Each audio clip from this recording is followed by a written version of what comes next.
1, 2, 3, 4, 5, 6, 7, 8. La la la la la la la la la la la la la la la la la. Dear Shandy. Welcome to your first ever Dear Shandy Perfect Match recap, listeners. Hello, Andy. Ooh. New show. New show. It's a big deal. Yes, you're looking very excited. Yeah. I am excited. Sorry? I am excited, I said. As you should be. There is a lot to cover today. Yeah. And Perfect Match, I've got to say, I admit, was not on our radar. No. Originally. No, we never it's not. saw the first season. Nope. We didn't know who a lot of these people were. I didn't know it existed. No, but our Shandies hotly requested. They really wanted us to recap Perfect Match. And we're such people pleasers. Loyal servants. Yes. So how could To our Shandies. only. Mm-hmm. How could we refuse them? So we gorged on Perfect God. Match. We gorged. And had it been food, there would have been a lot of trips to the bathroom. True. But thankfully it wasn't. And we have a lot to get to. Shall we get going? Yeah, we better get going. So episode 1, let's first talk about some of our first impressions of the show. First, that Nick Lachey, or as you called him, what do you call him? Lachi. Literally last night, Andy was like, Lachi's shirt is not blah, blah, blah. I was like, excuse me? To my credit, we were about 4 episodes in at that point, so I was a little delirious. Fair. But we were noticing that his wife was not hosting with him. What is up with that? Does anyone know what's going on with that? I don't think there's really much to unpack there. I think Netflix is just like, you're good, and You're good versus there's a someone little else. less good. Okay. Not bad, just less good. Yeah. And I think that Nick Leahy was given the shot because he's clearly the stronger of the two. And I'm not, look, first of all, I'm not maligning his wife. No. It's not, doesn't mean you're a bad person if you're not amazing at hosting a dating show. It's just that he is really strong on his own. So why not give him a shot? Why not test it out? Is it possible that this is his show? Like maybe he's a executive producer, or was his idea? Oh, you think that it's his show and his wife doesn't have a part of it? Yeah, come on. Okay, I don't know. All I can say is that I think he's really good at this, and he's good alone. You know who else thinks he's really good at it alone? Netflix. I think it suits this show better for him to be alone. And I think it suits Love is Blind. You know, they know what they're doing over at Netflix. You know who couldn't host this show? Me. Does that make me a bad person? Does that make me less of a human? I actually think you could host this Yeah, I think show. I could do it. I think you could. Yeah. I think you'd be actually pretty good. Yeah. Maybe I'd be not- better than his wife. Not Leahy I'm just level. kidding. I didn't say that. I didn't say that. I wrote, this whole format feels very Bachelor Pad / Bachelor in Paradise. Anyone who saw Bachelor Pad back in the day knew I was going to make the comparison. I mean, the fact that they've got these challenges, of course, there are these compatibility challenges. Back in the Bachelor Pad days, they were just a competition. Right. But the thing that struck me most about this show was that I really couldn't piece together what the prize was. Was it really just a vacation, a 1 week vacation? No, the prize was you get to the boardroom, right? No, the prize at the end. What's the point? What prize? Exactly. What's the point? Oh, the prize of the show? Yeah. Oh, the whole show. Winning the show. Yes. Oh, yeah, I didn't get it either. I don't think they have a prize. I don't think there's a cash prize. I think it's just a 1 week, all expenses paid vacation anywhere in the world with the person that you are a perfect match So with. it's basically like $25,000.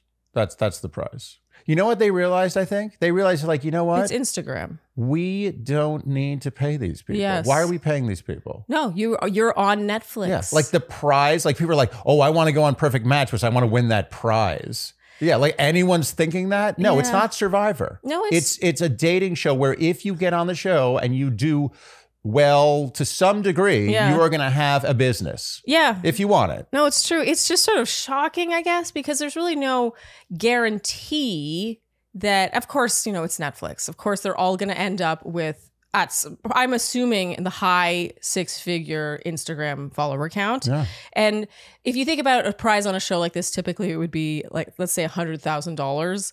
Like, we're reaching a point now where if you have 1 million followers, you're making $100,000 on maybe one campaign in a year. All you have to do is like disappear, just go to a club. Like literally just sit at a table at a club with drink service and you make like 10 grand. Yeah. There's nothing. You just make money wherever you go. Netflix understands it. Netflix knows what they're doing. No, they do. They do. I guess I was expecting more of like a pretend prize. Like this is the thing you're all fighting for. But yeah, they're really making it about, love. And no one cares. No. Do you think anyone raising a stink? Like people on the show are like, we're working really hard here. We deserve a prize. I wonder if they get paid per week that they stick around or per episode or something. You know what it is? It's over. The era of dating prizes is over. Unless the it's prize Survivor. is being on the show. Well, and it's true. It's interesting. Survivor, where you really can win $1 million before taxes, you don't get this kind of follower count.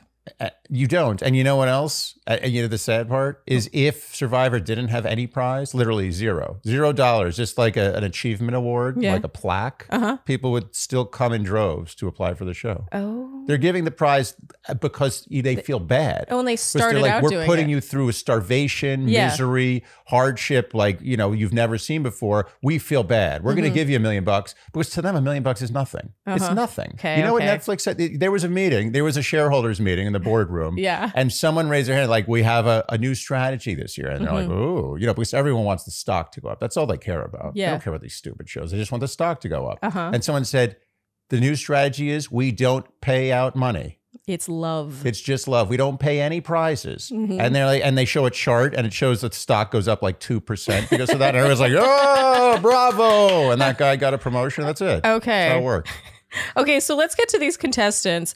Honestly, the only two people we knew from the get-go were Micah from Love is Blind season 4. Yeah. We didn't see season 5 of Love is Blind because we didn't recap it.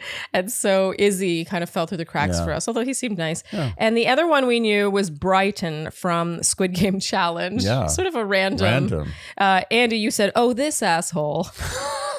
And some other notable people I wanted to mention were Kaz from Dated and Related, just because, Andy, you said Dated and Related. Jesus, they're digging deep.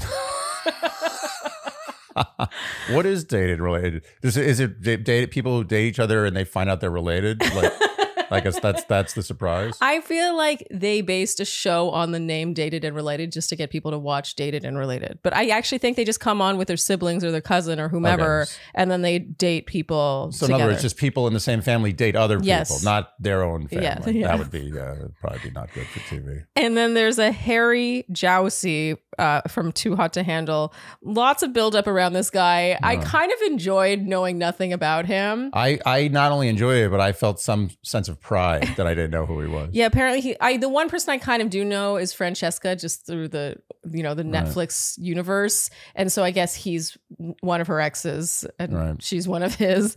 But yeah, I kind of enjoyed not knowing anything about him and judging solely on what we saw on this show. He's apparently a world famous playboy. Yes, world famous. I mean, who would have thought that a 6'5", amazingly good-looking guy with an Australian accent could get girls? We have to talk about height for a second, because to me, height played such a role in this show, far more than I was expecting. I almost felt like height was this invisible player, and it should have been like Harry, 6'5" from Too Hot to Handle. Yeah, like height everyone's should be a thing. Yeah, like Jessica, 5'2" or however tall she is. But apparently height is a big deal. Everyone was talking about each other's heights. We didn't know any of their heights. No, didn't know their heights. And I never it's always amazing to me watching these shows was they cast giants. Yes. All the men are huge. So when a guy like my height, like a normal height, like 5'11", comes on, he looks like abnormally short. Yeah. Okay, so now let's talk matches from this first episode. Dominique and Brighton ended up together. He said he likes straight up people and appreciated her from the get-go being like him. Right. Across the room in front of that's everyone. Always what people like. Yeah. Or unique. Yeah. And to say straight up, he was just like, okay, I like that you liked me the best. Can we agree that Brighton, at least on the surface, really likes Brighton a lot? Does he though? Well, at least he shows that. That's why I said on the surface. Yeah, on the surface. Brighton has some issues. And we saw it on Squid Game Challenge. Yeah. He's so combative. Combatively competitive. Yes. And also very, very not modest. Yeah, but even that is just, I feel like he's making up for like deep rooted insecurities. I feel like he has never been in a real relationship where he has shown any vulnerability. And because of that, he never sees like the rewards in that. He just has so many walls up, so many shields. He's just like ready for a fight all the time. And it's not like Dominique, by the way, wasn't into this. Like, Yeah. I find their dynamic so toxic. Right. And they even admitted it. Yeah, she admitted it. She was. he needs someone, Brighton needs someone who's going to worship him unconditionally for the rest of his life, no matter what he does. That's what he thinks he needs. Yeah. What he really needs is someone who's going to put him in his place constantly. Yeah. But he doesn't know that yet. No. And I think it's going to take him a really long time to learn that lesson. And he might never, actually. No. He really missed his calling in professional sports. He's perfect for that. Yeah, but wasn't he kind of? He was kind of, but I don't know the backstory there. I mean, he's the perfect personality for sports. He's unbeatable. Like, he cannot be beaten. He refuses. If you were playing a game where emotions are irrelevant, how could you beat that guy? I have to admit, I still remember his departure on Squid Game Challenge. Like, it drove him so crazy because he didn't have control. Right, but it's not a fair fight. Yeah, it wasn't fair, really. So much about that. Let's be honest. So much about Squid Game Challenge wasn't fair. It wasn't, The movie, or the show, was fair in its own weird way. Yeah. But the real Squid Game, the actual real life Squid Game. The real one was fair where everyone was dying. No. I was telling you no, that one was fair in its own way. How so? Because if you didn't do well, you died. Yeah, but there were some random ones. Sometimes. Yeah, sometimes you got screwed. Yeah. But in the new Squid Game where you don't die, the non-dying Squid Game. Yeah. I felt like it was kind of cheap. Like, a lot of people got eliminated for no good reason. Yeah, that said, I would still watch the second season. Oh, absolutely. Which I'm sure there will be. Fantastic show. Yeah. Fantastic. Okay, so Harry and Elise now, they appear to have good chemistry and banter, but seeing how everything sort of devolves from here on out, I don't even want to spend much time talking about them. He claims that when he tells women that he is dating only to marry, that it scares them off. Do you have thoughts on that, Andy?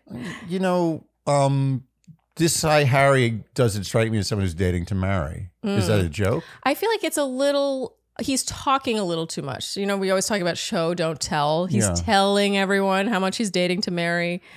Yeah. Here's the thing. I think he really ends up liking Jessica down the road. Like, so I don't want to say that he is not. But I just feel like you can think that in your mind and not say it so much. It actually makes you come off less genuine when you constantly are telling people how much you're dating to marry. Yeah, but also, like, technically speaking, you're always dating to marry, sort of. Most people, whether they know it or not, are dating to marry, even if they're 17. It's all a practice until you get to the final stage. Is it? Like, what is he talking about? He's obviously not dating to marry. He's banging everybody on earth. It feels like it's his new line. Like, I don't know anything about him. We've never seen Harry on TV. We don't know his backstory. But to me, when I see a guy who is so obviously doing some sort of damage control, like, he's doing damage control, right? And he's like offended when he finds out people like have some impression of him. He wants to be seen just for him, blah, blah, blah. The whole I'm dating to marry, I'm dating to marry, I'm dating to marry feels like, oh, that's his new shtick. Right. I don't know what his old shtick was. Just to me, that seems like a new shtick to correct whatever impression he feels everyone has. He's of him. a professional athlete of having sex with women. Apparently. That's what he is. To the point where a professional athlete has to, adjust their game based on the opponent. He's so professional, he really does get paid. $40,000 apparently. He's one of the greatest in the world. He's a true professional. Okay, Tolu and Izzy. Again, I don't want to spend too much time talking about this because this obviously goes nowhere. This felt like a default. I actually think Izzy was good for Tolu. Probably a good match for her. I completely agree. Yeah. And what ends up happening is kind of a bummer for her.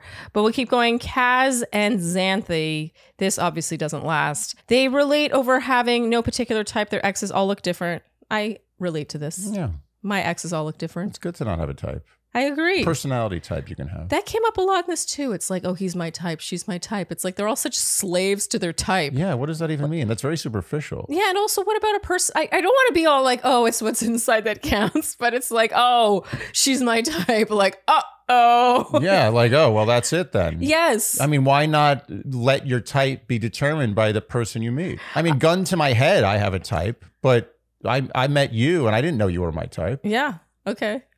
Oh. And so what was your type, Angie? My type was similar to Harry's. You're the only two in the world. I know, that's it. Okay, so now Steven and Micah. I wrote right away, this doesn't feel like a good match to me. And we ended up being right. Because 5 episodes later, he calls her a fun sponge. Yeah, wow. And as they closed their bedroom doors, Andy, you said, damn, they don't mess around with this show. Yeah. I wrote, this is a far cry from having to censor the boom boom room on Paradise. Right? My goodness. I mean, it's not necessarily boom boom. As a matter of fact, I think there wasn't a lot of boom boom going on in those rooms. I think there was some boom There was boom. some boom boom. But Yeah. even some boom boom, it's a lot.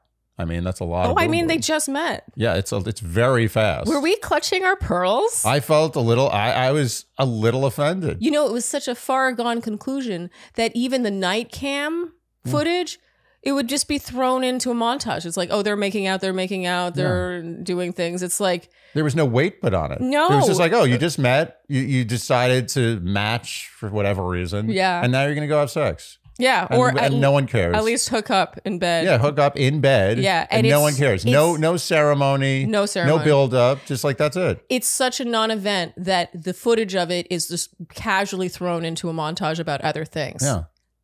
Exactly. Yeah. I'm both offended and I respect it. Well, you know, because it's not apologetic. No. That's what bothers me about Bachelor in Paradise is the sort of holier than thou Right. nature of it. And it's like, also oh. not like wink, wink. Look what's happening now. They're Yeah. going in the bed. It's just like, yeah, this is what happens. Yes. It's a show about people who like beautiful to people bang hooking up with each other. Yeah. And before we get to the compatibility challenge, we have to talk about the fight about yoga between Dominique and Brighton, pardon me. Yeah. I mean, I think yoga can be a workout. Yeah. I mean, it depends how you do it. It's fine. Like, look. Oh, but depends how you do it. Like you've done much yoga. I don't I don't yoga, but if I one of the reasons I don't yoga is because I find it extremely difficult. It's very Very uncomfortable. strenuous, very upsetting, and I respect people who do it. I actually every time I see someone with a yoga mat, I'm like that's It's good. impressive. You're doing good work there. You're so serious. You have your own. You bring it around with you. Bring it around. Yeah. No, it's good. There are actual physiotherapists who say that yoga or like things like yoga and Tai Chi or that's it. That's all you need That's to do. all you need. Yeah. You could tell Brighton has not done much yoga. No. Or at least hard yoga. Okay, so now we have our compatibility challenge. This is a race to get one team's cage from one end to the other. This very good use of the flower duet here. Oh, yeah. Although it was a little like, It's overused now. well, the flower. Isn't it funny that that's how opera is used? That's how people find out about opera. Yeah. They're like, oh, what's that song? That's nice. Oh, that's opera? Yeah, Oh, it's being used in a comedic way to slow-mo shots of people thrusting. How do you think the composers of these like iconic opera arias would feel about this? You think they'd feel good? So how I feel like Delib would be like, okay. Like he wrote a real hit. He wrote a huge hit to the point where it's being shown on Netflix all these years later. Also in many a car commercial. Yeah. He's got to be stoked. I mean, honestly, to be perfectly honest with you, I think the first thing they would do is just take their pants off and go into their bedroom. Who? The composer? composers. Yeah, I mean, if they saw this show, it'd be the great. You kidding? This would be 100,000 times better than the best porn they've ever seen in their life. These are guys who are literally jerking off to like women who have like 6 inches of ankle showing. Yeah, that's true. Okay, so Harry and Elise win this challenge. So for me, the technique confused me. Why was the thrusting necessary? Could they not have gone side by side, like in front of each other and swung their hips from side to side, Yeah. like more horizontal? I don't know. You know what? You're talking a big game. You weren't there. No, and someone did say it's a lot harder than it looks. Yeah, but I'm I was sure. just surprised. I felt like the girl was just sort of like staying out of the way while the guy did all the thrusting. I felt like they could have used both of them and swayed their hips from side to side horizontally. I honestly I had no clue. I wouldn't know what to do, and I respected all their maneuvers. There's a huge fight that happens here because Dominique feels that she knew what they should have done and Brighton talked down to her, dismissed her ideas. Ugh, the two of them, I don't even want to waste my breath. They're so obviously terrible together. Terrible. And it bothers me that she ended up, like, I feel like she should know better. Dominique is not... But she herself said that I don't know better and I can't stop myself.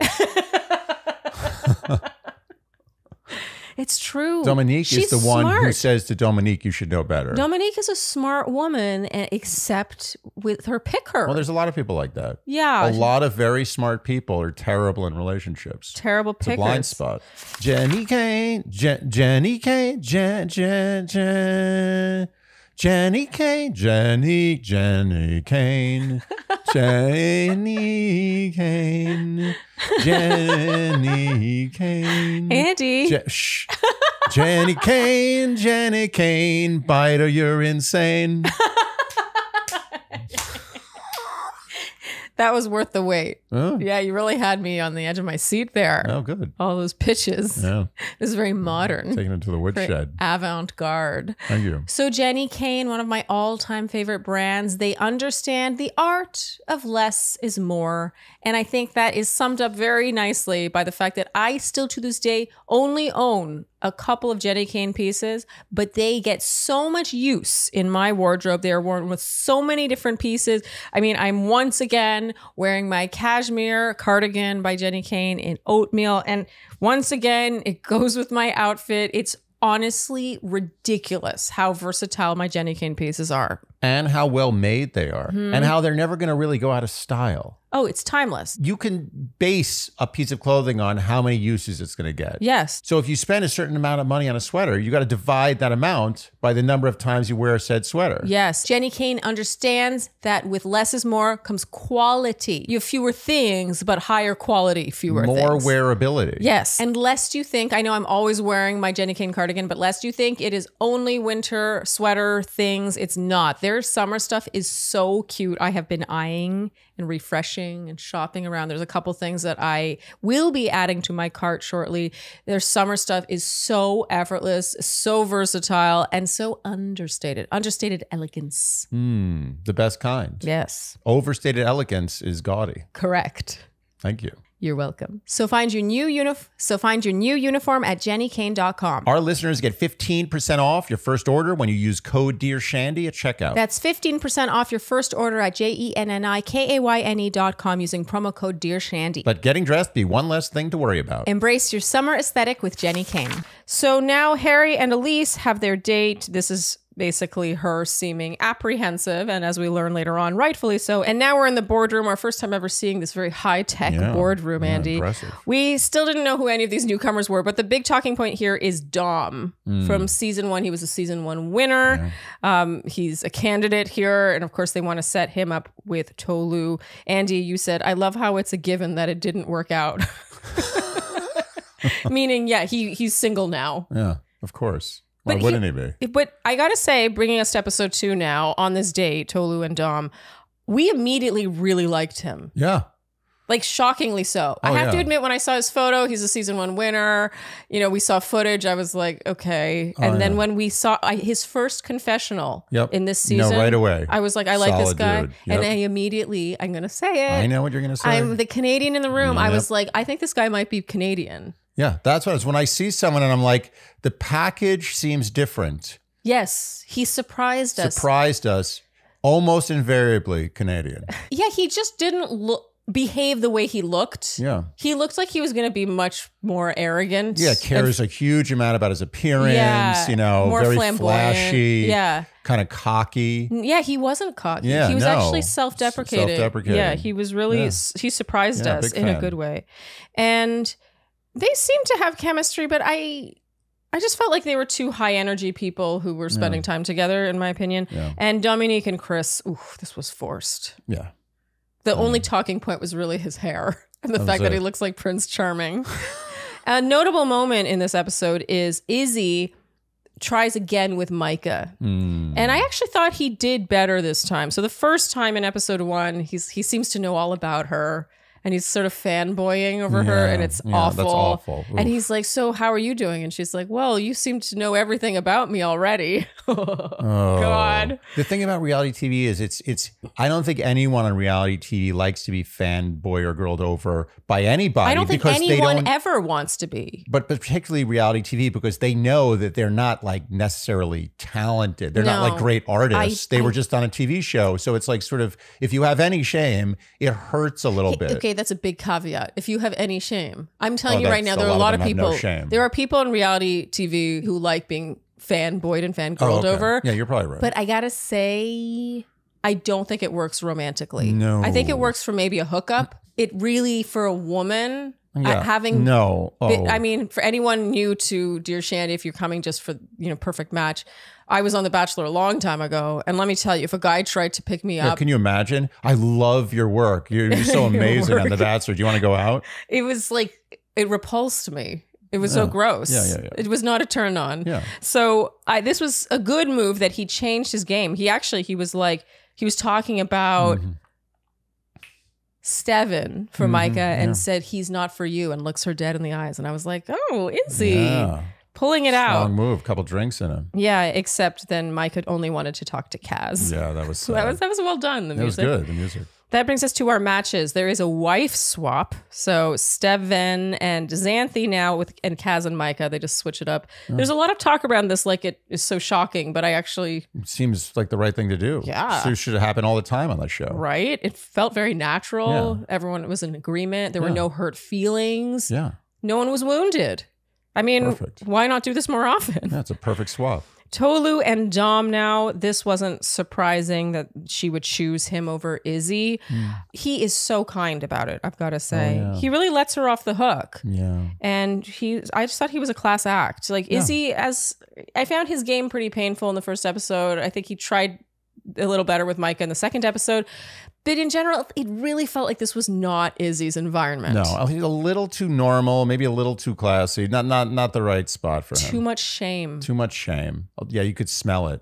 Yes, from a mile away. And I like that about him. Yeah, of course. He felt like someone I would actually know in real life, and not he wasn't, a character. Izzy is not an entertainer. No. Izzy's just a person. He's seriously looking for someone, yeah. Unfortunately. Okay, Elise and Harry now. She says she's guarded because of what else she's heard about him. This conversation made me feel a little... ugh. It felt like he was trying to convince her why she should have sex with him. Yeah. Maybe I misinterpreted this scene, but that's how it felt. I think that's what happened. Because he was sort of like guilting her. Yeah. Like, you're not really showing me how much you like me. Oh, I think he was definitely doing that. Yeah. And he's like, I'm being so respectful. Well, she's used to your like boundaries. girls jumping in bed with him immediately. I'm assuming. It just felt gaslighty to me. Yeah. This was the first time I was like, ooh, Harry. And the thing is, and I don't always think that it's the right thing to hold out on sex, but in this particular case, she was definitely doing the right thing. Oh. Why wouldn't you? Why would you jump in bed with this guy? That's exactly the trap with him. And they match anyway, and it's very unromantic. This was where we all knew it was over, in my opinion. Like, I'm sorry, you want a guy to be like, well, let me prove it to you. Let me earn your trust. Not, why are you being so judgmental and caring so much what other people think? Yeah. He doesn't take any ownership of his own reputation. But also you can tell this strategy has worked many times in the past. Oh. If he's ever hit a wall, he's gone to this as plan B and it works. I think he's so manipulative with women that he doesn't even realize he's manipulating them. Well, he's a perfect example of someone who's been given this package. And what do you expect? What do you expect them to do and think? Their brain is being wired by the fact that they're a 6'5", really good looking Australian guy. I don't find him that good looking. Yeah, but whether you find him good looking or not is irrelevant. I want to just say something. He's undeniably very good looking to a vast majority of the world. His personality decreased. Like when I first saw him, I was like, oh, that's a cute guy. And this scene, I was like, but you're very sapiosexual. You're not. That's true. You can't be attracted to someone who doesn't turn you on mentally. Yeah. So that aside, I'm telling you right now that Harry is a very good looking man. Yeah. To the point of absurdity. Okay. Not necessarily like classic, like Humphrey Bogart, like manly kind of cool guy, but he's a generically amazingly good looking package. Okay. And I do think that this man has been trained by the world, by the way the world receives him, to just know that he's always going to have sex with the person who's mildly interested in him. That's it. And that's how he behaves. His whole life is just being in a candy shop. Yeah, he's just been fed. He's been fed so much. Yeah. He just eats whenever he wants. And he's like this. He's like, and a plate comes. He rings a bell and a plate comes. I'm sorry, that's not a good candidate for a life partner. Well, he's going to find... Sorry, I'm going to say it. That's the thing. The person he needs is someone who cracks the whip. Ooh. And not in a derogatory way. No. Like just really puts him in his place. And we'll get to that. Doesn't always give him the food. He rings the bell, the food doesn't come. Yeah, that's true. But when the food comes, it's delicious. And it's what he's wanting. Yes. It's what he craves. It's his favorite dish. Yeah. Okay. The control needs to be taken away from him. needs to be taken away. There's nothing. Why do you think these powerful people, these super powerful billionaires, like this weird sex stuff where they dress up like babies or get spanked or told that they're a bad boy? Don't call it weird, Andy. Everyone has their own. No, weird only sexual proclivities. In the normal, weird for normal people. No, sorry, weird they for. have a baby thing. I know what you mean. They want to be dressed up like babies. Yeah, it's not weird. I'm saying it's totally great. It's fantastic. All the power to them. It's a non-judgment zone, Andy. What I'm saying is a billionaire doesn't want to have a sexual fantasy where he's in control. Yeah. Because that's boring. He's in control 24/7, 365 days a year. Yeah. You want to have the opposite, the thing you never experience. What do you think Elon Musk is into behind closed doors? Elon Musk, I think, is slightly asexual. That's my feeling about him. Oh, really? I think Elon Musk doesn't have even time to think about sex. I think when he has sex, it's like missionary, 3.5 minutes, like kissing on the cheeks and the mouth, and that's it. And it's done. It's like, okay, time. Yeah, I think it's real straightforward. Okay, so Dominique and Chris are the final match here. There's a lot of tension between Brighton and Chris leading up to this. Brighton really flails here. He does not handle, Chris, comes on a little strong. He's like, oh, let's talk about it, blah, blah, blah. But Chris is so, to me, non-threatening. I feel like Brighton's just always looking for a fight. Yeah. I'm not saying Chris did the right thing here. Just everything, Brighton's entire aura it just stresses me out. Yeah. He's constantly looking for a fight. Dominique finally says to Brighton, long run, this isn't going to work out. And instead of even attempting to change her mind, he storms off like a baby. Doesn't fight for her at all. I mean, that's all you really need to know there. And he leaves the show.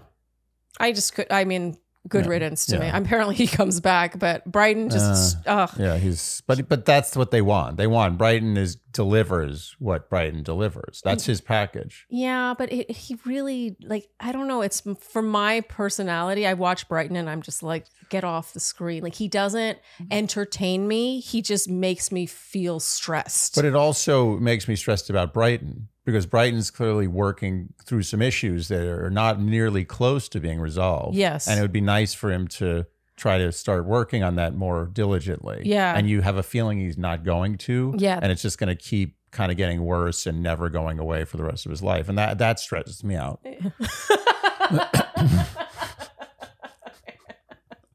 So you agree with me? I do, yeah. Okay, so that brings us to our chemistry challenge number 2. It's a kissing challenge. Apparently this is brought back from season 1. I wrote, am I a prude? I found this rather shocking. Yeah, I'm clutching pearls. Yeah. I've got to say, I really respect Xanthi, how she was uncomfortable with it and she just didn't engage in the kissing. Like, she just checked herself out. Yeah. And I also like how her partner in this, her team partner was Steven, and he didn't give her a hard time for it, even though it was pretty funny though. He's like, I don't understand. What am I kissing? It was very funny. Wait, who said that? Steven said that. About right? who? About Xanthi. Yeah, he was just like kissing like an ear or like hair. He's like, I don't know, where am I going here? But yeah, I liked how Steven, even though they were teammates and her not participating prevented them from being able to win this challenge. Yeah. He was just like, okay, yeah, who cares? Stefan is an unlikely gentleman. Totally. You look at that guy, like, that guy's not a gentleman. I like Steven. Steven's great. There's not much not to like about him. So does some multi-platinum pop artist, apparently. Who do you want to take a guess who it is? No, I'm not. My initial guess was Ariana Grande, but it's probably like the Pete Davidson thing. Oh, that's not a bad guess, actually. I feel like Ariana Grande if I had a gun to my head. Okay. Wow, Andy. Yeah. Okay, I don't think that's a bad guess. Yeah, because when he told someone later, it was Alara later. Yeah, she was like, whoa. Yes. Yeah, it's not some sort of low-level multi-platinum Yeah, she was artist. like, are you kidding me? Yeah. And it's the kind of thing where the person's so famous that he can't just say the name. Right. Like he's respecting. He probably has an NDA with her by now. Okay, I also liked how Tolu did an impression of her father's horror at this kissing scene. Yeah, that was funny. I related to that. Very good. I mean, I had a hard time just kissing one guy on TV. Could you imagine if your father is watching that? Your father would be, he would be so upset. We are pearl clutching right now. I gotta say, I'm not genuinely upset. I'm actually happy. Honestly, if the world moves towards a much more sexually free place, all the better. Yes. I'm all for it. I just think that this is like jarring. Like, I wasn't ready for this.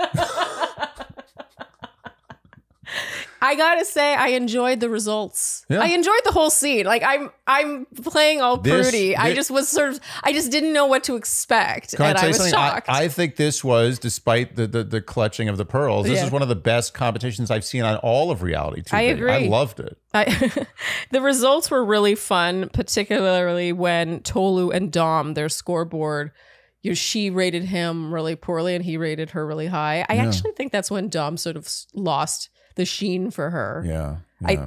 Before Alara even came in, he did not look happy with their scoreboard. Like, he looked really insulted. Yeah. And Micah and Kaz win. I gotta say, Micah. Mm-hmm.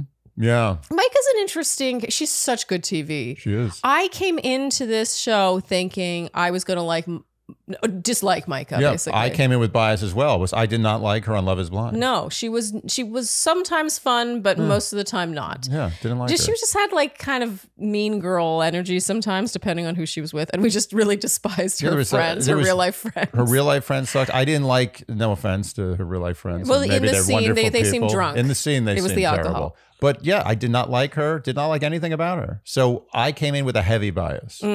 And I liked her. Yeah, I think I didn't mind her as much on Love is Blind. And in this, I expected to feel like just slightly less good about her. And because it wasn't starting high. Yeah. And I'm liking her on this show. I can't help it. I do. Me too. She's great so far. I love how she got 2 lowest scores and 2 10s. Yeah. And her reaction to the lowest scores were, I guess I should have put in more effort. Yeah. What's so great about that is it's both shows modesty. Like, she's not super offended by it. She's not like, oh my God, how dare you? Yeah. My whole, raison d'etre is destroyed. Yeah. But she was also telling the truth. It was a truthful answer. It's true. I think we've all been there. Yeah. Okay, so Kaz and Micah go on their date. There's a funny moment here where they ask each other if they've ever kissed more than one person in a day. And she's like, no, I don't think so. And he's like, well, I've kissed 2. And he's like, I was on holiday. I'm going to start using that. I was on holiday. Yeah, I killed someone. It was all holiday. She immediately suggests sabotaging Harry and Elise. They're the power couple that they are. And the episode wraps with him calling her trouble. And she goes, nah.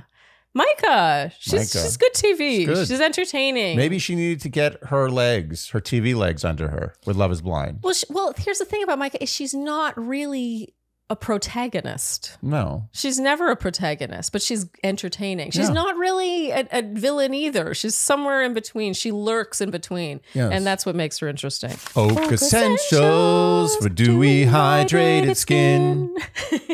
It's been a while since we pulled out our Oak Essentials jingle. But it hasn't been a while since we've used Oak Essentials, as you can tell by the lack of product inside this bottle. Yeah, it's actually nearing the very end. And the reason it's up to here is I had it on its side just now. But yeah, it's actually lower than that. This is really almost done. And that's a big bottle. Yes. A lot of uses in there. This is Oak Essentials Luminous Body Lotion. I am obsessed with this body lotion. Yeah. It is so hydrating. It makes my skin so buttery, smooth. And of course, their moisture rich balm. I mean, every time I show this to the camera, there's less and less of it, which is always a good sign, right? You want whatever you're advertising to be something you actually use and love. Well, that's the interesting thing. When you see ads online and you see people with full product, I'm always like, well, have you not used it? Have you not opened it yet? Yep. This is used. Oh. Used heavily. And I mean, worth noting that Oak Essentials is by the masterminds over at Jenny Kane, who specialize in luxury. Indeed. They applied that luxury, the luxury of a fantastic cardigan that I'm wearing right now, to skincare. And their products are just rich. They feel rich. They're rich on your skin. They're so good for, in my opinion, like many of you know, that I use prescription skincare, which often results in flaking and dryness. And Oak Essentials Moisture Rich Balm is my go-to for combating that. For me, they go together like a set. And like the name says, with Oak Essentials, they only use the essential ingredient. Their stuff is also clean, clean beauty. This matters. Oak Essentials skincare essentials are cruelty-free, non-GMO, and organic whenever possible. And they're free from silicones, colorants, sulfates, and a host of other nasty ingredients. Mais oui. So say hello to clean spa quality skincare essentials that deliver a moisture-rich glow. Our Shandies get 15% off their first order when they use code SHANDY15 at checkout. That's 15% off plus a gift with your first order at Oak Essentials, OAKESSENTIALS.com, promo code SHANDY15. Go ahead and treat yourself. Simplify your self-care this summer with Oak Essentials. That brings us to episode 3. The episode opens with a group of 6 doing a synchronized swim dance. And I got to point out, there was 4 women and 2 men doing this. And I just love the men who were doing this. Oh, yeah. They were doing the moves, like grinning ear to ear, participating so fully in this. It was Kaz and Chris. Confidence. And yeah, it just made me like the 2 of them so much. So now we are back in the boardroom with Kaz and Micah. And the new ladies on the block are Holly, Jessica, Melinda, and Alara. We only know Jessica, of course, but we know Everyone and love knows Jessica. Yeah, everyone knows Jessica. I mean, what's not to like? We're big Jessica fans. Yeah. She was she made season 6 of Love is Blind, in my opinion. Inadvertently and verdantly. Verdantly. With verdant. They match Harry and Jessica, obviously. I mean, I would have been offended had they not. And inform the group that he will be going on a date. And in his confessional, Harry says he's nervous about going on a date with, quote, somebody I've already spunked in. Harry is really not afraid to be extremely inappropriate. He goes there. Yeah, and it's Netflix really- in general, they're not afraid. Yeah, Netflix could have easily gotten rid of that. They're like, no, keep it. Yeah, it's a little... Yeah, that's... I mean, he's entertaining. He's entertaining. Yeah. You know, in a way, I almost respect the fearlessness of it. Well, that's the thing. He doesn't care. I respect it, and I'm clutching my pearls at the same time. Yeah. But he says things like that so flippantly, and then acts so wounded when he hears that people are calling him this untrustworthy playboy. You just can't have both. It's not just disrespectful to the woman, it's disrespectful to the act of sex. It ruins the whole concept of sex when you say something like that. It's just so gross. I feel like he just could have said somebody I've already boinked. Yeah. That would have been fine. Banged, boinked, slammed, smashed, plowed. Rammed, railed. Okay.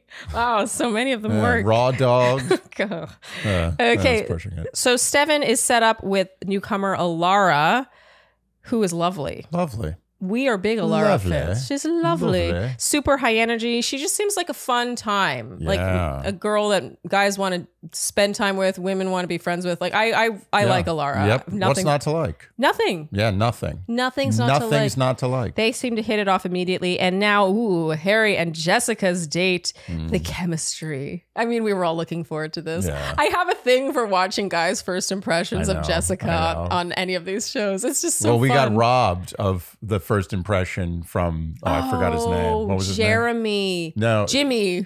Sorry. Yeah, I forgot. Thanks. I would have never Jimmy. gotten that. It's such a generic name. Oh, yeah. Jimmy apparently first saw Jessica's Instagram profile led by Jeremy. Jeremy the villain. Yeah, he made that happen. Jeremy. So we never actually saw his reaction. What a robbery. I know. It was pretty funny to see Harry's reaction because he went into it like, Elise, like, I'll miss you. Like, mwah, I'll be such a good boy. And then he sees... Yeah, he sees Jessica and is immediately... God, so predictable. Yeah, it is so predictable. So predictable.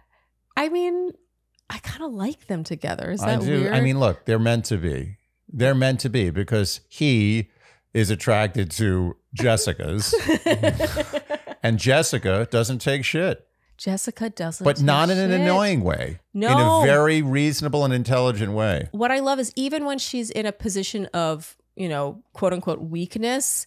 So for example, her coming into the house now, there will be 7 women, 2 women are going home. She easily could just tell him what he wants to hear to match and stay. But she actually doesn't multiple times throughout her arrival here. But I also liked how she was very upfront about, when kids come up, she's like, I have a daughter. She's my world. She doesn't beat around the bush with that. Yeah. And I have to admit, I'm way more interested in this show now that Jessica's here. Of course. I mean, she's just such good TV.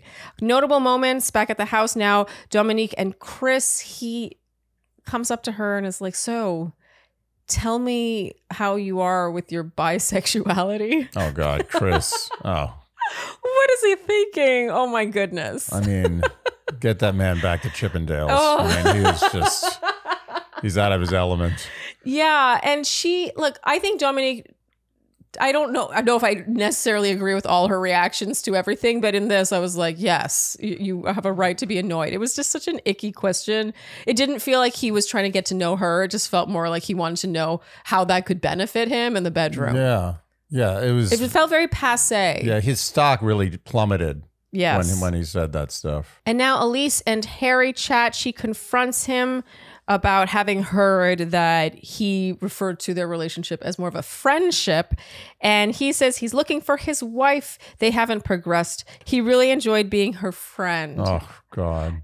Downgrade. Right? I mean, maybe not a downgrade. This is, I think, an upgrade, personally. No, he downgraded their relationship I think on the spot. I think Harry would be someone fun to be friends with, actually, and not someone fun to date. Oh, yeah. Way more fun to be friends with. She doesn't really let him off the hook here. She does not pull an Izzy, so to speak. She tries to sort of hold him to it and he's nice until he isn't. Yeah. He's pretty much like, I'm sorry. I feel more of a friend thing. Jessica's amazing, yada, yada.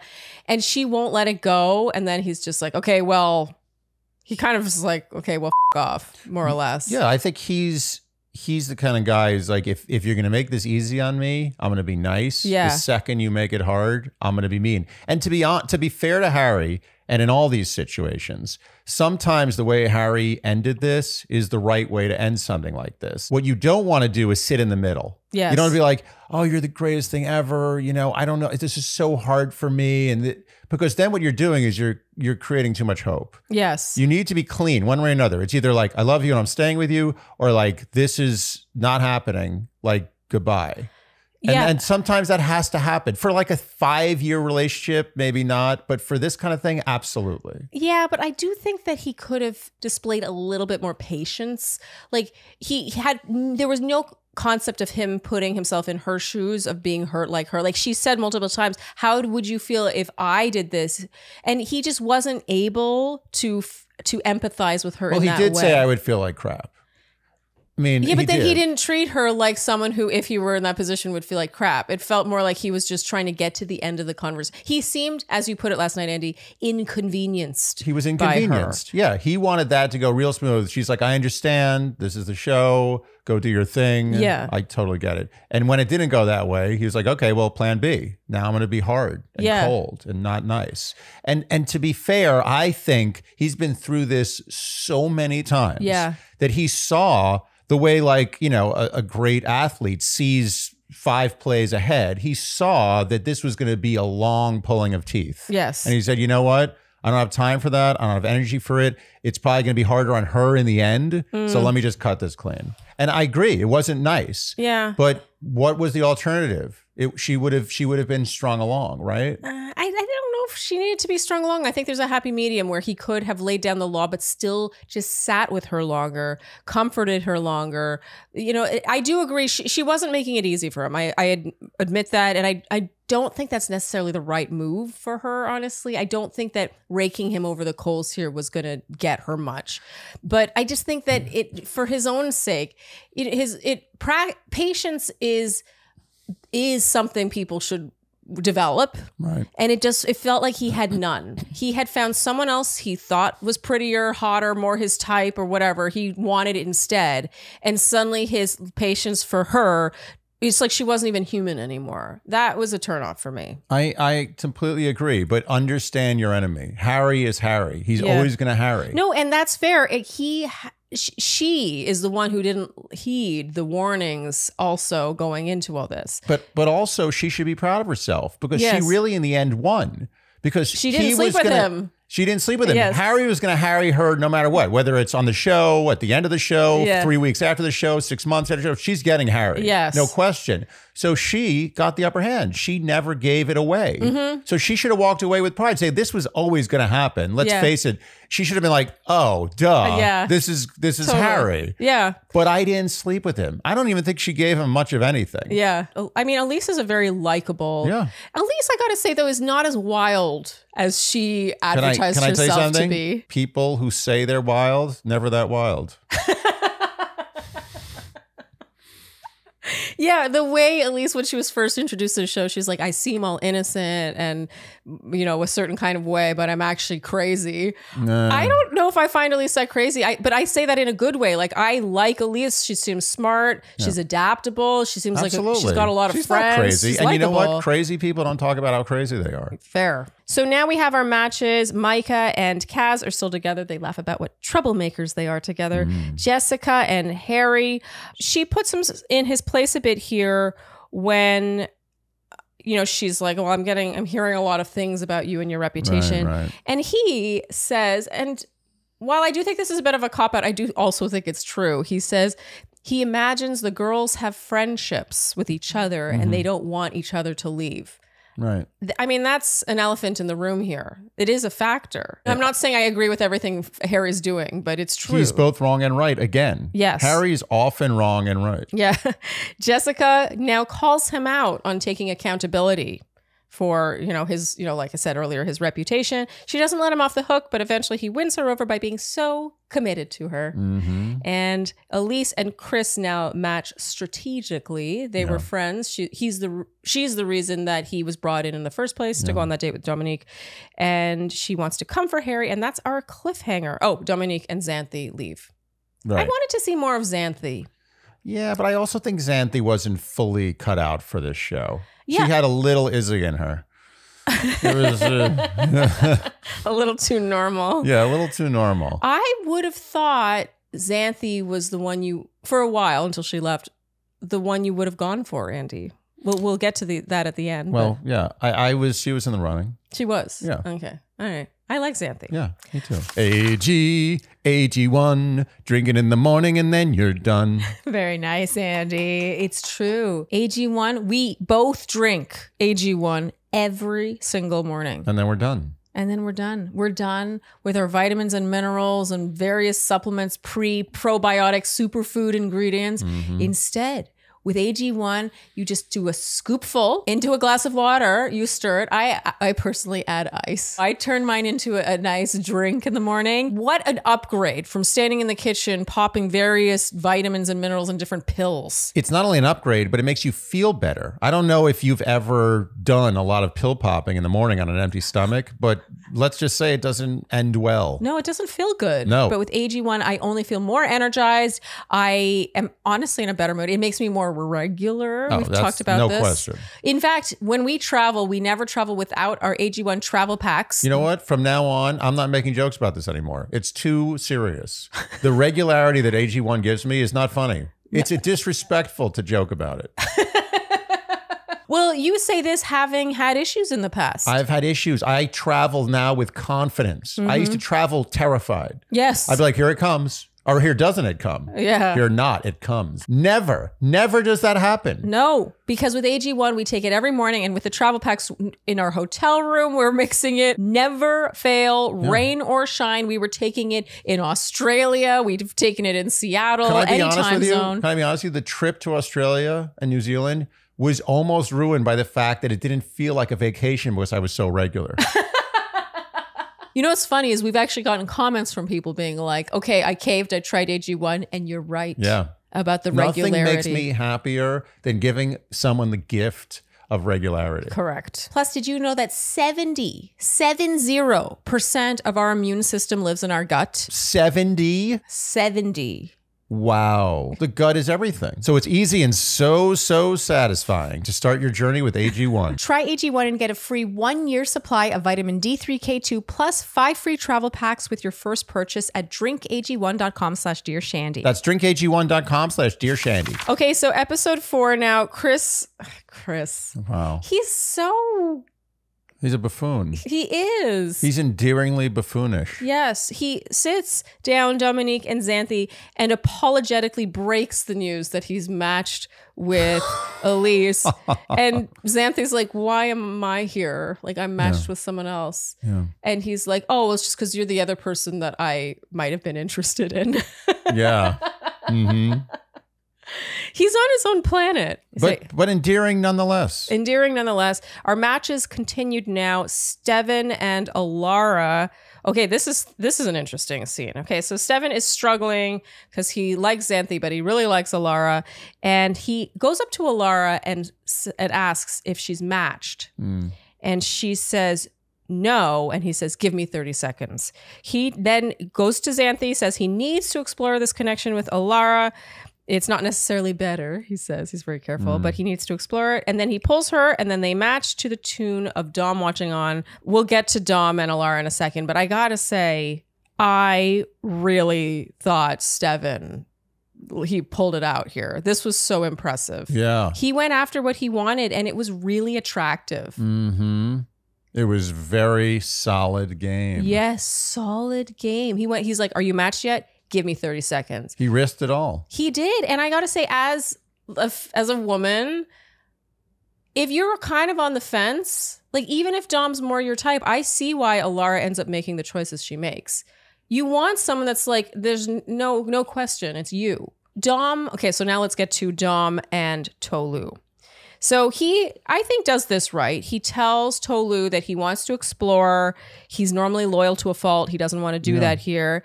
And she's like, okay. And then he chats with Alara, and they have what I think is truly one of the sweetest conversations on this first 6 episodes. Yeah. They bond over Harry Potter. They totally geek out about which house they each are. Here we learn he is from Toronto. Mm-hmm. And Alara all but tells him directly that he needs to choose her. Yeah. She's giving him all the signals. He went full Canadian. He did. He went Canadian. He was too nice. Too much deference. Too much deference. Yeah. Good word. Yeah. For what? I don't know. For Tolu, he's on I guess. The perfect match. You got to leave the Canadian at home. Yeah, I think he was afraid of hurting Tolu's feelings, but really, this was the moment. This was a masterclass in what to do and what not to do. Yeah. Steven was what to do. Don't lead the girl on. You simply have to explore this other thing. Bye-bye, I want her. Meanwhile, Dom is like, oh, I don't want to hurt her feelings. And then by sticking around with her longer, ends up hurting her feelings way more. Yeah, bad call. And you could see when he was muttering curses to himself and putting a proverbial gun to his head, you felt that. You know, we've been there. At least guys have been there. I know I've been there. I was like, I just let that slip through my hands. Why? Yes. Like, why didn't I just take that? What was I thinking? Yeah. And you can't get it back. Yes. And if you try to get it back, it's even worse. Like you ruin it more. Yeah. And that's, I mean, we see it play out like textbook here, obviously in the long run, because Alara does end up sticking with Steven, even though she was more into Dom. Dom was more her type. I think that it wasn't just a sliding doors thing. It was also what Alara wanted, which is her type was actually truly secondary to how she wanted to feel in a relationship. And that's what Alara does right. Yes. It's very attractive. Yes. I gotta say, like just watching her on TV, I would want to be friends with this girl. Like I said, you would want to, a guy would want to date this girl. She's fun. She's fun, and she's not a slave to her physical type, which is so like, to me, that's high school. It's like, okay, you want the high school quarterback. Like, grow out of that. She's like, no, I liked you. I made it clear that I liked you, but this guy made me dinner. Yeah. He's telling me how he feels. He's showing me how much he wants me. She lives in the place of honesty. And of self-esteem. Self-esteem and honesty. She has no catchphrases. Yeah. She's not extra. No. Everything that comes out of her mouth is true or real. She's not trying to be extroverted for the sake of being extroverted. Yeah. She's not trying to make good TV. Alara is Alara. You see what you get what you see, and then she's great. Totally. And so after Dom sees Steven and Alara match up, he's like, ugh. And now Tolu approaches again. The second approach. I was wondering if you were going to comment on that. Yeah, this is a second He didn't approach to have this conversation. No. Read the tea leaves. This needs to be observed. This is dating 101 right now. Yeah. When she went back to him after he squarely had the ball in his court. Yep. I mean, he was the one who said, I want to explore. She should have just honestly...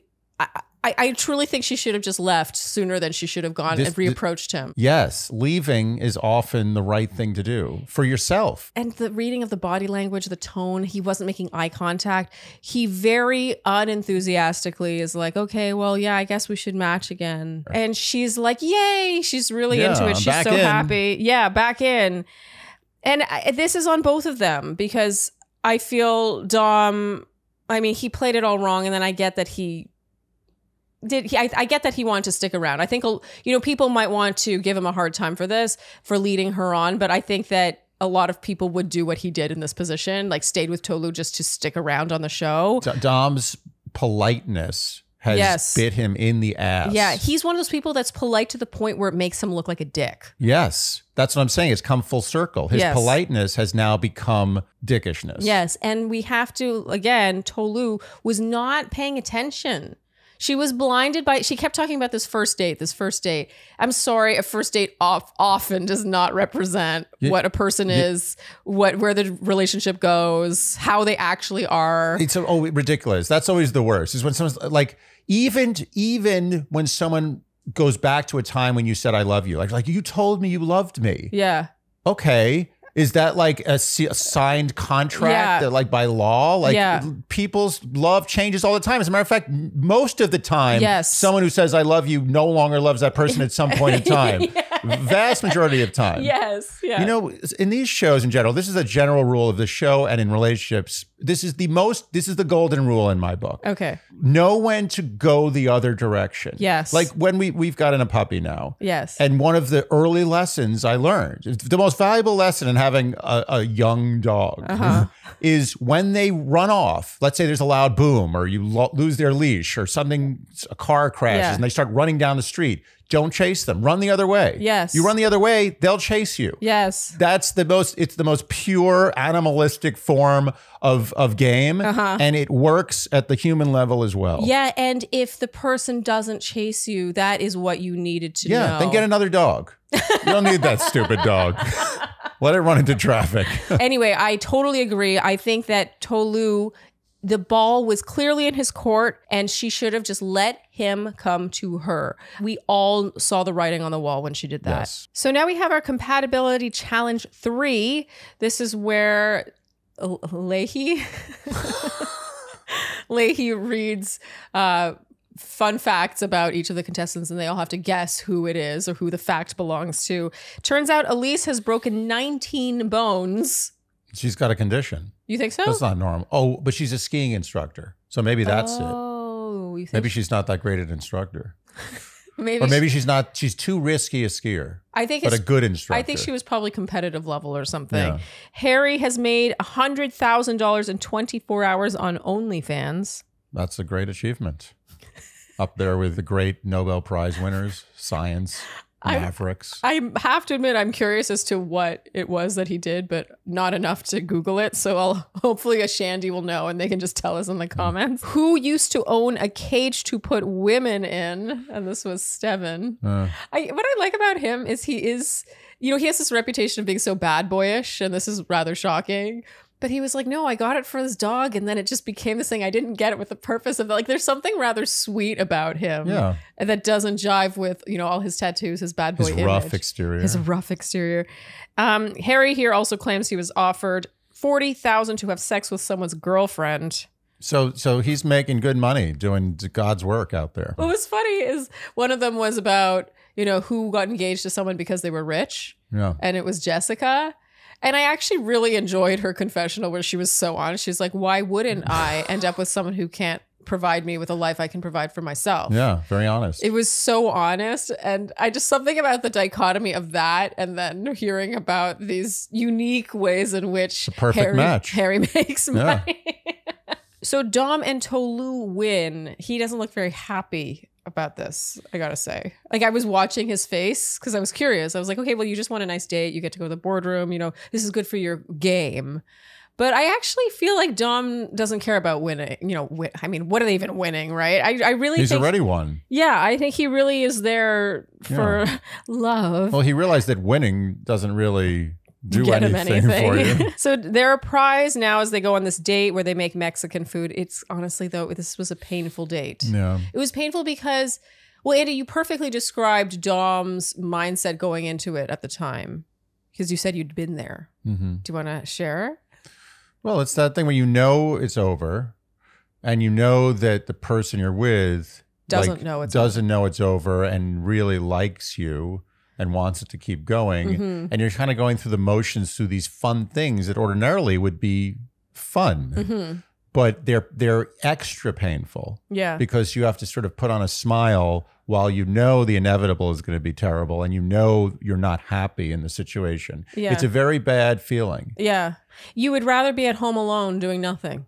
Oh, absolutely. And it's not because you don't like the person. You just don't like them romantically. And it takes so much energy to keep up appearances. But it's also the energy of occupying both places. You're both trying to look like you're having some fun while at the same time trying to look like you're not that interested in them. Yes. And it's very difficult. Yeah. It's tiring. not, it's an energetic leak of a spot to be in. And Tolu, for her part, really likes him. And she, had dressed up and was, trying to make the best of it, having a good time.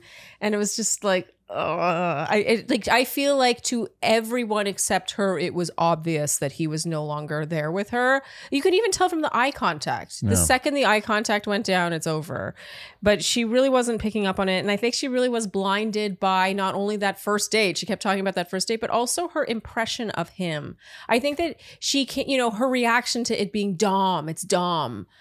She, always thought he was hot. It's like he had this sheen to him that I think further blinded her from what I think were pretty obvious signals that he was sending her way. I mean, he had the look on his face the whole time of when you're at a business meeting and you feel the beginnings of diarrhea coming on. It's coming. It starts. When eating this dinner that they've just prepared, he tells her that when they select newcomers, she should consider men for herself as well. I actually thought he was okay. I feel bad for Tolu. I really do. Like I think it sucks to be in her situation, but I actually think he is doing his best not to lead her on further than he already has by them simply matching. Right. And she doesn't take this very well. She feels in her confessional, she says that Dom had a personality shift and that she feels he's intentionally fooled her to stick around. No, she was right. The first part of the sentence was right because he did have a shift when he realized Alara was his one. Well, when he met her. I mean, he hadn't met her before. He met Alara and the switch for Tolu shut off and the switch for Alara turned on. Yeah. Just like that. And isn't it incredible how quickly it can happen? I think it's true. It would be different if he came in the house and Alara was there from the get-go, but she wasn't. Alara came later. Yeah. And then the switch happened. The sad part about life is hearts can turn on a dime. Yes. And sometimes you get blindsided. Yeah. But you have to see the signs and you have to do the right thing for yourself, which is walk away. Well, and this is my concern about Tolu because I really like her. I think Tolu is awesome. Yeah. Like she's really she's so dynamic. I mean, she practically carries the show with her confessionals. Like she has really good commentary about everyone and about everything going on. But hearing it was in that last challenge, what was it? She had dated someone who became engaged and married while she dated them for 2.5, and then she revealed it was 2.5 years, something like that. I was like shocked to hear that. And to me, that's a sign that she's not reading between lines. She's not reading signs. Right. I think that she likes to believe what she wants to believe. Yes. And that's dangerous. She's a little too trusting, even though the show she was on was called The Trust. Oh, yeah. And apparently she was not trusting on it. Well, that's why they cast her. Well, she won it. Apparently she won a lot of money. So I don't know. Maybe not being trusting wins you the trust. I don't know. Do we sound like people who have seen this show? Meanwhile, back at the house, Steven and Alara, he really romances her here. He makes her dinner, makes his intentions very known, and she's into it. Yeah. As I feel like she should be. Like, if a guy did that for me, like, he really just is pulling out all the stops. It just feels like another time. Old school. Like, he's really like a chivalrous gentleman. It made me happy to see. I want to know more about him. I want to know what makes Steven tick. I do want to know more about Steven. Is it Steven? Steven. Is that a play on Stefan? Stephen? Like they decided to just put a V in there, or is that some like No, Nordic it's name? Steven spelled with a V, except it's an A-E-N. Oh, sorry, A-N. Right. So I'm saying, is that like kind of a sort of a play on a word, a name that's not really a name, or is it like some sort of European name that we don't know about? I don't know. I'm thinking Nordic, like Oh, Norwegian. really? Yeah, I'm thinking it's a real name in Northern Europe as opposed to a bastardized name in America. Okay. Yeah, I'm going to go with that. Wow, it's a real guess you're going with there. Okay, we'll find out because the Shandys always know. And now heading into the next day, there's a song, Andy, you loved this, that literally went 1, 2, 3, 4, 5, 6, 7, 8. La la la la la la la la la la la la la la la la la. Those were literally the lyrics. No. Counting to 8 and then la la la la la. You know what? Catchy tune. That guy understood the work assignment. Yes. Make a song that absolutely means nothing, is terrible, but catchy. Yeah, the music on this show. Well, it's Love is Blind music. It's the same people who brought you the music for Love is Blind. It ain't a Bachelor soundtrack, I've got to say. But you know what? When you have probably, I'm guessing they send these people in the studio. They're like, make a song about someone not finding the love that they're looking for. And then you have to go in the studio. You have probably like one session. They're like, you had 8 hours. We're not paying for more. Get the 8 song hours. done. They sound like 1 hour songs, if I'm Well, honest. you got to produce the whole thing. You can. I mean, you got to first write the lyrics. Big job. Huge job. I mean, you know, I don't want to lose you. Don't leave me. This stinks. big job there. The lyricist of these songs is, you know, truly an artist. Yeah. But then you have to lay down the music. You lay down the tracks, put it all together, produce it. It's not easy. 8 hours. You know what? 1, 2, 3, 4, 5, 6, 7, 8. La la la la la la. I give him credit. Now we're in the boardroom. Tolu's approach to the couples is very generous, I've got to say. She wants to give them a chance to explore their connections. She's definitely looking at it as a friend. Yeah. She's looking at this as purely love. But I got to say, I increasingly don't know why you wouldn't, because I just don't know what you're winning. I don't know what you're winning. That's why there needs to be a cash prize. You're winning love and Instagram. Both. Yeah, but it's just like, in this case, she's just like, oh, I want to give her a chance. And she, you know, she doesn't seem thrilled. So I'm going to, like, I think it's very kind-hearted, but it takes away some of the spice of the show when you're just in there trying to like set up your friends with their best matches. But you know what it is? It's really just about longevity. It's duration, last man standing. It's all about like, how long can you be on the show? Yeah. Because every minute you're on that show longer is another 1,000 Instagram followers. So she's just looking out for her friends the way she wishes they would for her in terms of sticking around for as long as possible. But it's basically Hunger Games, where the person who doesn't die also doesn't win any money. They just live. Yeah, it's a Hunger Games without money and death. And now this gets tense very quickly because Dom, you know, he's sensing a lot of tension from her. Yeah. And he says he's tried his best to be honest with her. He wants her to be happy. Is there someone here she would want to go on a date with? Maybe, is she mad at him? I feel for both of them. Like, I do think it sucks to be her, but I also don't think he's done that much wrong, if I'm honest. He hasn't done anything wrong. He was just in the wrong place at the wrong time. He made one wrong move and he's been paying for it ever since. Yeah, one wrong move, and the wrong move was not wanting to hurt her feelings at the time. Yeah. And you know what? I feel bad for Dom. Was Dom came in with as big as a Canadian's head can be. Yeah. He was like, I'm coming in. This is it. This is my show. Yeah. And it really isn't his show. No. It just shows that it doesn't matter if you won the show or not. Yeah. You're just thrown into the lot. Yeah. And he really lost his steam and sheen throughout his appearance on this season. Yeah. I mean, again, we never saw him on his season, so I don't know for sure what happened, but I know that he came into a lot of fanfare on this season, and he kind of left on it very unceremoniously. I think, honestly, the stress got to him. I think he's just started hitting the bottle too hard. I also think that he doesn't like hurting people. Like, I think he genuinely was allergic to hurting Tolu's feelings, and he was put in a position where he had to, and it made him sick. Well, you saw it in the boardroom. Yes. And she doesn't let him off the hook here. She tears him a new asshole, I wrote, in this boardroom about how she feels this was bait and switch. She could have explored things with Izzy. He has stolen this experience from her. And I feel like she's acting like he owes her more than he actually does, given the nature of this show. I mean, it really is a game. Yeah. But the episode wraps with Tolu in her confessional saying that Dom has entered his villain era and karma's a bitch. So now that brings us to episode 5. Dom returns to the group, announces Tolu is going on a date. And Elise is also going. And now Tolu and Jake. So let's discuss Jake, Andy. Oh, God. This is a workout date. They're basically like bench pressing each other. Yeah. Jake is good at working out. I'll give him that. But that's where the buck stops. Jake. What is Jake bringing to the table here? Nothing. Absolutely nothing. I really was rather distraught by Jake. Yeah. Jake bothered me. Jake is a guy who I don't understand why he's on the TV. Yeah, I don't know if he could say why he's on the TV. Apparently, he's on the TV specifically to talk about how many DMs he gets from people in real life. Yeah, that's his skill, is getting DMs. More than once, he referenced all the DMs he has to attend to. He receives an excellent DM. He also talks about it like no one else receives DMs. Yeah, he's the only guy who gets DMs.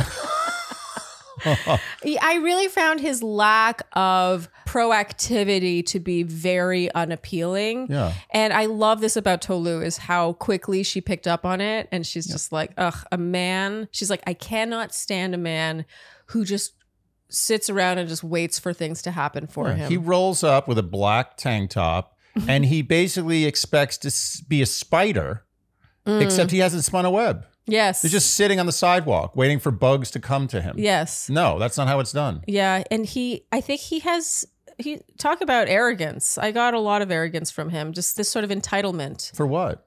For what? How much entitlement should he get? He rolls in looking like a schlub. I mean, not that I should speak, but at least I'm... Well, you're at home, Andy. You're not on and I'm not wearing a tank television. top. That's where I draw the line.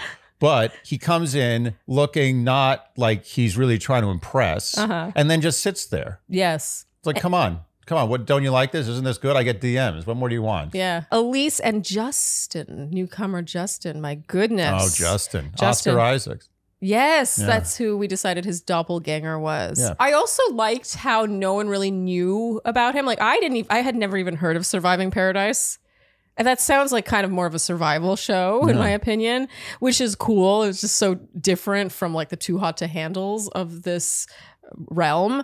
But I just liked him immediately. I loved how upfront he was about how he leans anxious and how he's so afraid of rejection and all the ramens he had bought, even though he doesn't like ramen because he just wanted to talk to this girl who worked at the ramen store. At 26, by the way.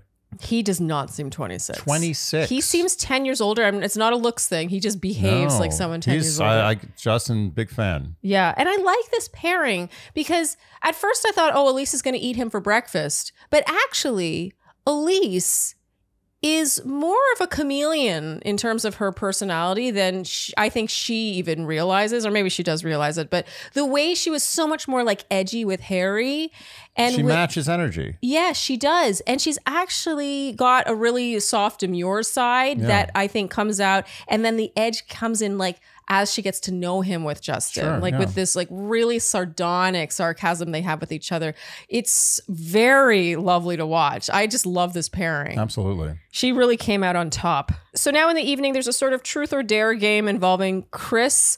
Turns out he was a stripper at some point, and he is dared to do a lap dance for Tolu, and then he dares her to kiss him. A lot of rather surprising chemistry here just because we hadn't seen any of it earlier. And Jake, when he next speaks with Tolu, seems to judge her a bit for this, which I found irksome because to me, it didn't seem like Jake was that interested in Tolu. But then when he got to the house, he seemed offended that she wasn't making more time for him specifically. I don't know. I just, everything about Jake. Jake, zero. So entitled. Micah chats with Justin. She has eyes for Justin. And meanwhile, Elise sees that happening and starts to make a move on Kaz, but nothing really happens of this. No. Kaz is like very Micah focused. Yeah. And to be honest, I think Elise is coming out on top with Justin. Absolutely. I mean, Justin is a whoever real... gets Justin's coming out on top. Yeah. That not to diss Kaz though. I think Kaz, Kaz is great. Kaz is very hot. Okay, Dom now chats with Alara. He really tries to make up for lost time here. I love how he says that she's a fashion designer and fashion is his number one priority. What's his number 2 priority? She tells him that she has to chat with Steven, but promptly matches with Steven. So she's not going anywhere. Yeah. And I really like this. I like everything about the two of them and how Alara really is, like I said earlier, not a slave to her type. Now Dom has made that move and she's like, but actually I have a good thing. She's not grass is greener, one bird in the hand, two in the bush. What is it? A bird in the hand, 2 in the bush, or 1 bird in the hand, 2 in the bush. That's fine too. Yeah, but she has her bird. She likes her bird. Yeah, and she's like, I don't need another bird. Yeah, 1 bird is good. I'm getting a little tired. This is a lot to recap. It's a lot of recapping. I'm like sweating. Yeah. Okay, Tolu and Chris now chat and match. All right. Is this out of desperation or chemistry? I don't know. For Tolu and Chris. Do you think it's desperation for both of them? A little desperation and maybe a little chemistry. I don't know. I kind of like them. Am I just falling for it? I know that there's some foreshadowing to suggest Chris is just going for her because there's no one else. I think you like them because it's kind of a little funky. It is funky. Like they are unexpected and it does kind of work. I do sort of worry that if they actually lasted, which I don't necessarily think they will. It's impossible. I'll bet you anything on that. But I worry that she would sort of be more of a mother figure. Like she's got her shit together and she's really driven. Who wouldn't be a mother figure with Chris? Explain that woman to me. It's true. Okay, so now Dom gets increasingly drunk. This is where we see a side of Dom that is less likable. He makes an offhand remark about his good friend Harry. That's a drunk move. I feel like at that point they all should have been like, Dom, let's take it easy on the drinks. Come on, buddy. That was a real in vino veritas moment. Yeah. They're friends. Harry has slept with his girlfriend or whatever, but they talked it out. They're friends, haha. But he drinks a little bit too much and vents about how he's trying to be the good guy doing the right thing. And he's like, what are you still doing here? Right. Ooh. And Jessica. It's a sharp cut. Yeah, it was a sharp cut. That would hurt my feelings. Yeah. Dom, that was out of character. Yeah. He was... I think Dom can hold his alcohol, to be honest with you, and I think he was over the Wasted. line, like blind drunk. He was drinking away his sorrow over Alara here. He was that kind of drunk where your words come out before you thought your mouth was moving. Like there's a mistiming. Yeah, and Jessica hears this, pounces, and at first I thought her pouncing was her coming to Harry's defense. But it was not that. She is more so concerned that she's like, oh, all these girls are saying this crap about you, but now you're close friend. Yeah. And so she's really looking out for number 1 here. And he doesn't really have the time for it, Harry. He's sort of like, I think that I actually think Harry's feelings were hurt. I think he's really sad about Dom. Yeah, I agree. think he wasn't happy about that. So Dom and Jake leave now, like I said, very unceremoniously. And the episode closes with Harry crying alone. And when she comes in, he says he doesn't question her. He wishes she wouldn't question him. And she says, can I hug you? And he says, no. And she says she's really sorry. And he says he wants to leave. So that's the end of episode 5. Yeah. So do you feel bad for Harry, Andy? No, I don't think it's possible to feel bad for Harry in these situations. Yeah, I think the isolated incident would really hurt my feelings. The only thing I feel bad for him about is that his really good friend kind of threw him under the bus. That's what I'm saying. Like that isolated piece. And it doesn't really sound like he defended himself or came at him. It doesn't sound like he confronted Dom about it. Yeah.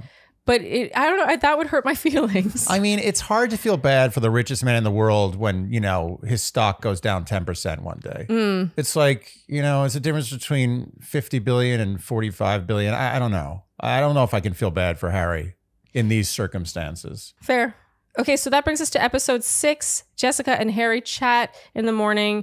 He says he sabotages himself, and she's like, no, she let everything get to her. This is on her. I actually thought this was really cute and suggested they could actually maybe possibly shockingly work in real life. Resolving conflict. Yes, they didn't resort to blaming each other. No. They instead each blamed themselves. I don't know. I was kind of blown away by this. Yeah, me too. I was not expecting either of them to do that. Well, it felt like a meltdown, the beginnings of a meltdown of that relationship. Yes. And instead they woke up and you're like, oh, it's a new day. Everything's okay now. Yes. How did that happen? Yeah. And they were both more likable for it. Yeah. They, like in taking You know responsibility. why? Because they both cared about each other. Harry cares about this relationship. He's not willing to just play games with it. Yeah. He wants it to work.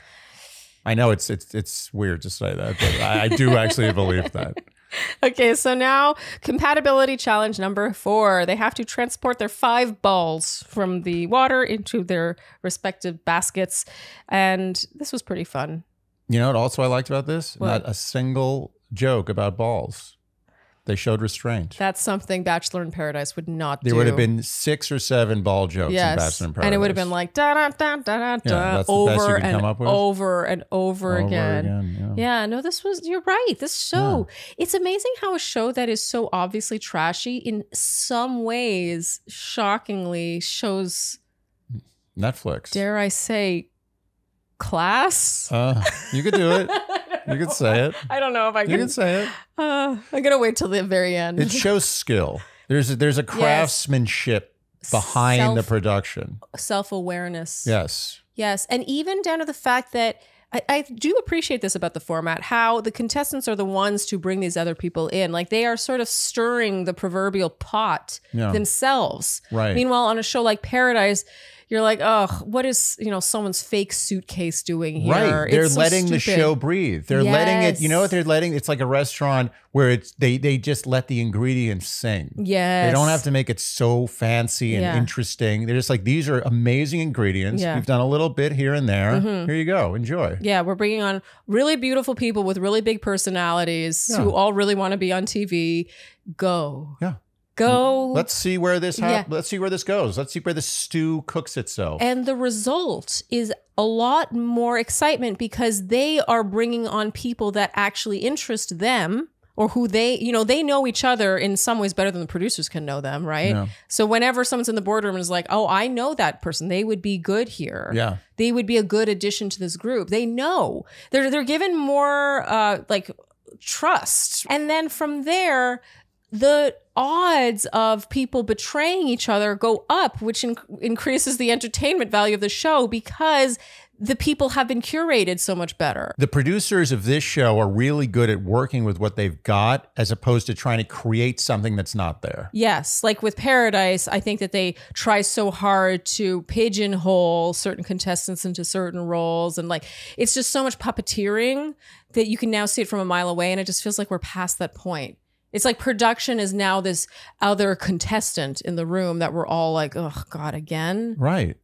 Are they behaving like this again? Ironically, this show does not insult our intelligence. Exactly. I did not once feel my intelligence insulted by this show. No. My intelligence may have decreased as a result of watching the show.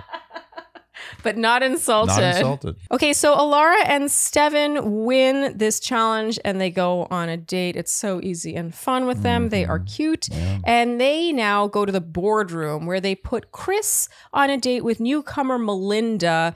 We don't know much about Melinda. We gather, though, that she was on Dated and Related. No, she's the host of Dated and Related. She first was on Too Hot to Handle. I don't know. Who cares? She's lovely. Yeah, she's lovely, nice. Big personality, beautiful. I was actually surprised they did this to Tolu, if I'm honest, just because I feel like Tolu sort of had a rough go. Yeah, finally getting her footing. Yeah, she finally has a moment and then they sent her on this date. It made me feel like possibly Alara and Tolu are not close. Not tight, yeah. In the house. No. I know that probably, like if I were to dissect that further, I'm sure it would add up. Yeah. Like maybe Alara did something to so-and-so or took someone from so-and-so, but I don't want to think about it further. So I'm just going to assume they're not close friends. I think that's a good call. I don't want to lose any more intelligence. The funny moment here is where Steven describes Micah as a fun sponge. Yeah. He says she sucks up the fun and, quote, gets rid of it.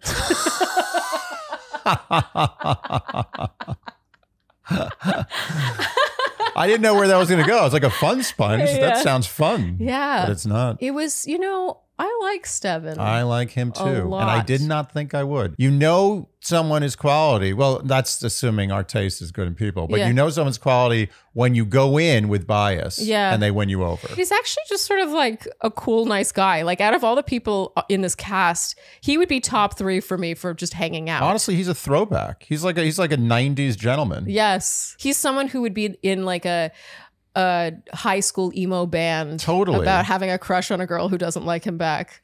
Absolutely. Yeah, the girl doesn't know his name. I bet he was. I think you're probably right about that. He thinks this relationship is not good for Kaz and that it sort of just puts a damper on him. And so they set him up with someone named Holly. Holly. Who is an absolute seductress. My goodness. They do a clay bath thing, or it's just them rubbing each other. I mean, it's very hot, these two. I mean, they're both so ridiculously attractive. And they're just sort of like, I don't know, there's sort of like a wide-eyed wonder to watching them together. Yeah. Like you can tell Kaz doesn't do the wrong thing very often. Like, I don't think he's a cheater.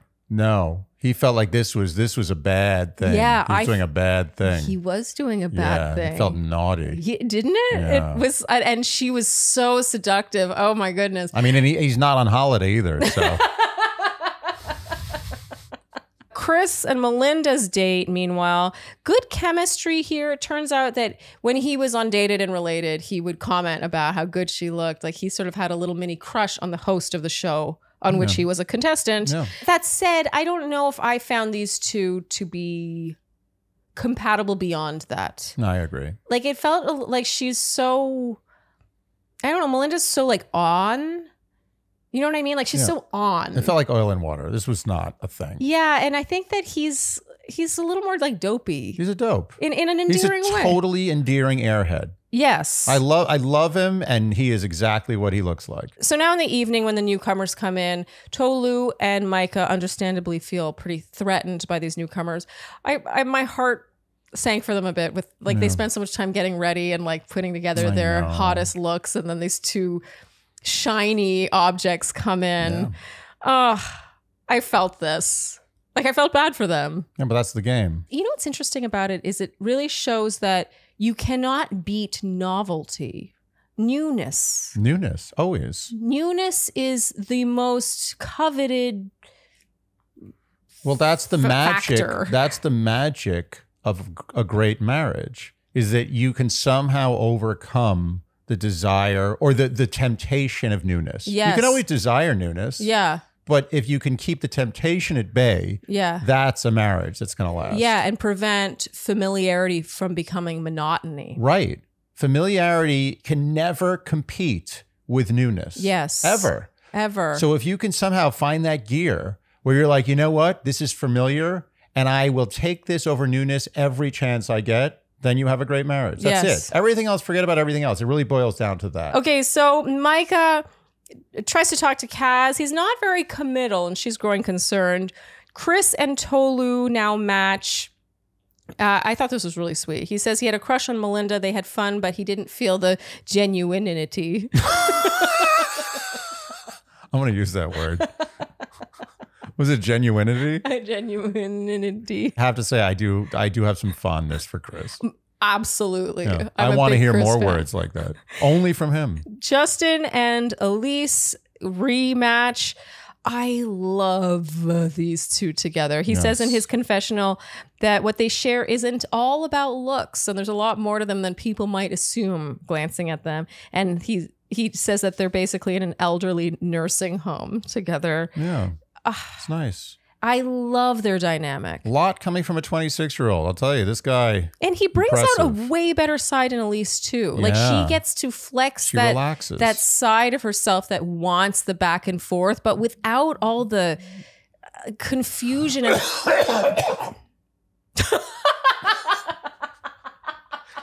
Well, problem solved. And I like Elise with him as well. I feel like she gets to flex that side of her that wants that sort of that back and forth banter like she had with Harry, except without that layer, like constant layer of manipulation. Yeah, that there's she- no game. No. It's just two people It's just just chatting. fun. Fun. Just having a good time. And Steven and Alara, they're also adorable. They match again, obviously. And Harry and Jessica also match. I didn't write adorable for them, but I do think that they are good together. No. She's good for him. I'm not really sure how he's good for her. I'm still trying to figure that out. Well, he makes good money on OnlyFans, and he's very tall. Yeah. And he likes her. He does really, really like her. That's for sure. And now Micah confronts Kaz, calls him a liar because I guess when she spoke to him earlier, he said that Micah's his type. Meanwhile, Holly is A type. A type. A type. Just one type. And then Micah does that thing that Micah does. We learned this on Love is Blind, where she goes and does the girl chat thing. She goes and massages the girl to get intel from her. And so from Holly, she heard that Kaz had told Holly that Holly was indeed his type. And so now Micah.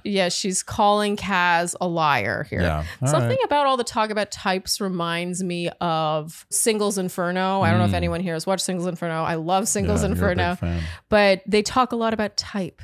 Yeah. Type. Yeah. I don't know. It doesn't feel a little passe. It does feel passe. It's like, this is my type. Your type is chosen for you when you meet the right person. Am I It's just crazy? whoever you meet that you want to be with forever. That's your type. Yeah. It's not always the same. As a matter of fact, you shouldn't have a type.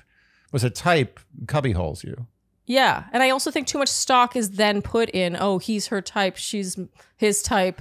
And also, I'm not his type. But also, it's putting too much assumption on the fact that you know out of the gate what your type is. Yes. You're learning the whole time. And people often don't know what's best for them, usually. That's what I'm saying. You're always learning. Yes. You're learning, making mistakes.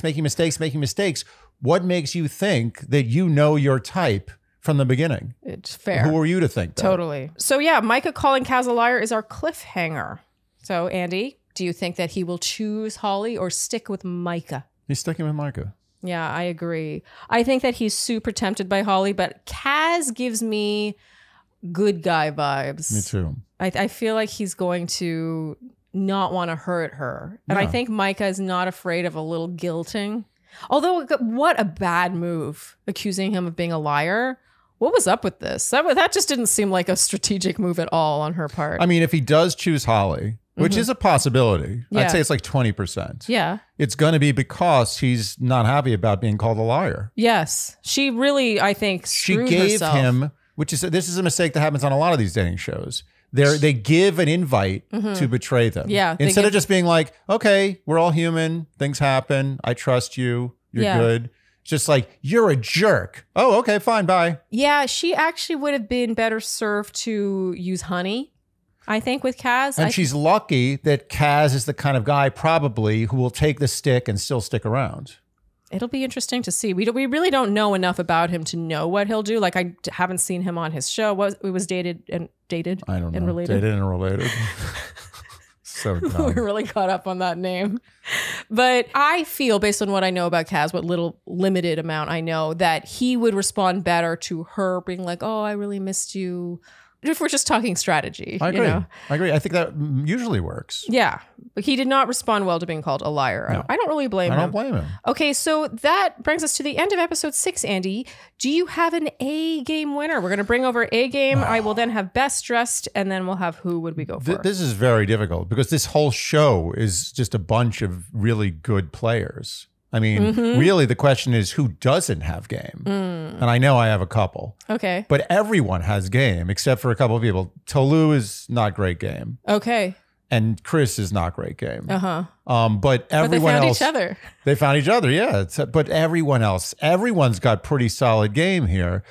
I'm going to say that of the men, I'm going to give it to Steven. Okay. Because Steven's one move where he put it all on the line for Alara, I thought was very powerful. Yeah, and we thought at the time, we're like, oh my God, Steven might be screwing himself. Yeah. Because he really ended it with Xanthi. Yes. Before fully knowing that he could have Alara. But he was ready. I think he was ready to leave if he couldn't have Alara. Right.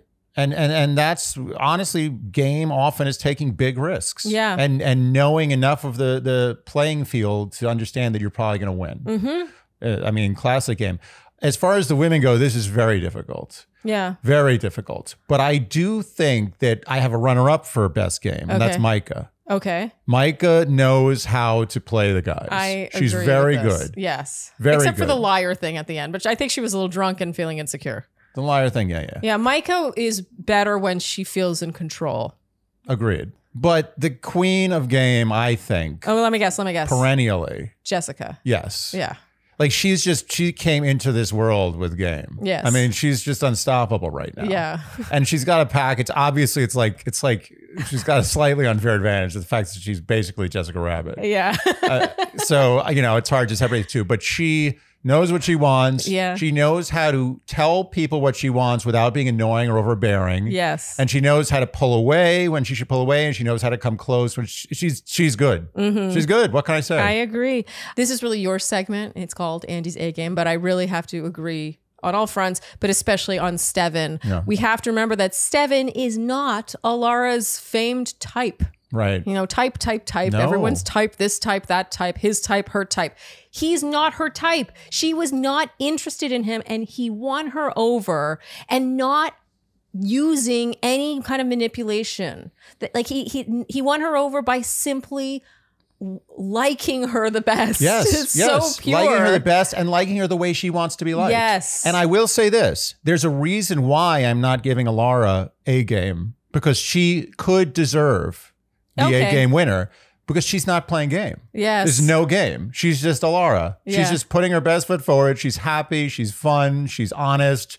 She's a good Alara. Time. Yeah. So there's no game there. Yeah. And she's a lover. She's just a lover. She's not a hater. She is what you get. Yeah.